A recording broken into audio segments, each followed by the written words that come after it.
Assalamualaikum warahmatullahi wabarakatuh. Halo semuanya. Sebelumnya, perkenalkan, aku Galuh Cahyanti Adiati, mahasiswa Administrasi Pendidikan Universitas Negeri Malang dengan NIM 190131601262. Oke, di kesempatan kali ini aku akan mengulas sedikit tentang pemasaran jasa lembaga pendidikan. Selanjutnya, pokok pembahasan yang akan aku jelaskan di video kali ini, yang pertama itu ada pengertian pemasaran jasa lembaga pendidikan. Yang kedua, tujuan dan tahap pemasaran jasa pendidikan. Yang ketiga, sasaran pemasaran jasa pendidikan. Yang keempat, teknik dan strategi pemasaran jasa pendidikan. Yang kelima, segmentasi pasar jasa pendidikan.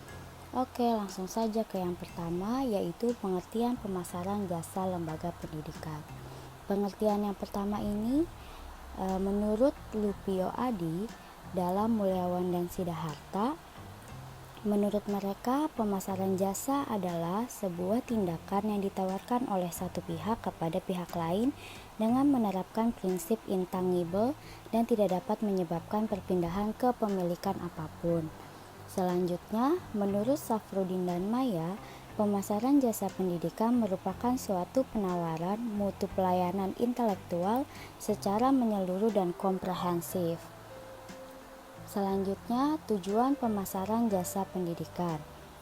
Tujuan yang pertama itu ada memenuhi misi sekolah dengan tingkat keberhasilan yang besar.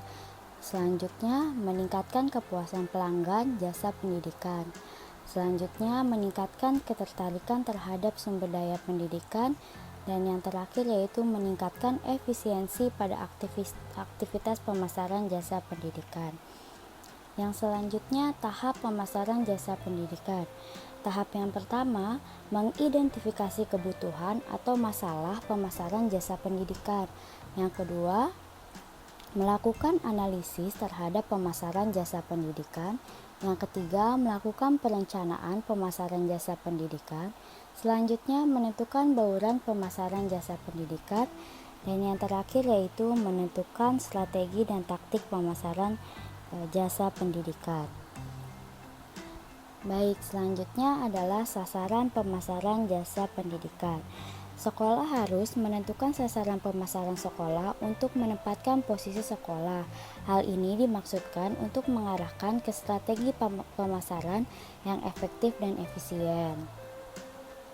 Sasaran pemasaran lembaga pendidikan adalah calon peserta didik dan orang tua peserta didik, serta masyarakat luas pada umumnya. Menurut Rahmadi dalam Cahyaningsih, ada dua macam sasaran yang menjadi tujuan, yaitu yang pertama public intern.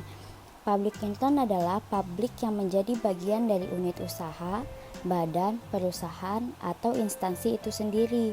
Yang dimaksud dengan sasaran internal adalah para guru, siswa, dan staf yang sedang bersekolah beserta orang tua atau wali mereka. Sasaran internal ini sering disebut sebagai warga sekolah. Yang selanjutnya, public extern adalah orang luar atau publik umum, masyarakat, di mana industri atau usaha itu berada yang harus diberi penerangan atau informasi demi tumbuhnya apresiasi dari mereka dan sehingga tertarik terhadap sekolah yang dipasarkan atau dipromosikan. Publik eksternal meliputi calon siswa, calon orang tua siswa, alumni, calon staf, institusi pendidikan lainnya, masyarakat di sekitar sekolah, dan lain-lain. Baik, selanjutnya teknik pemasaran jasa pendidikan. Sekolah harus memiliki teknik dalam pemasaran sekolah agar dapat menyampaikan informasi yang positif mengenai sekolah yang akan dipromosikan. Teknik yang efektif untuk memasarkan sekolah, yang pertama itu melewati orang sendiri, dan yang kedua itu menggunakan prospektus, brosur, dan pamflet. Yang selanjutnya bisa menggunakan materi tertulis dan media. Yang selanjutnya menggunakan periklanan, pertemuan terbuka, dan kegiatan lainnya. Dan yang selanjutnya bisa menggunakan video promosi kelompok, dan teknik komunikasi lainnya. Baik, selanjutnya di sini ada strategi pemasaran jasa pendidikan. Strategi yang pertama itu ada distinctive competence.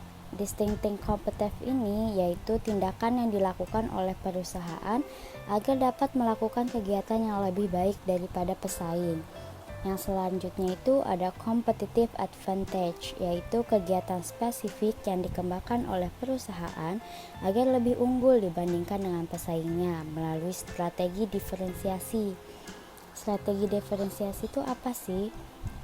Oke, strategi diferensiasi adalah merupakan salah satu dari 3 strategi pemasaran sebagai strategi bersaing, yaitu yang pertama diferensiasi adalah strategi yang memberikan penawaran yang berbeda dibandingkan penawaran yang diberikan oleh kompetitor.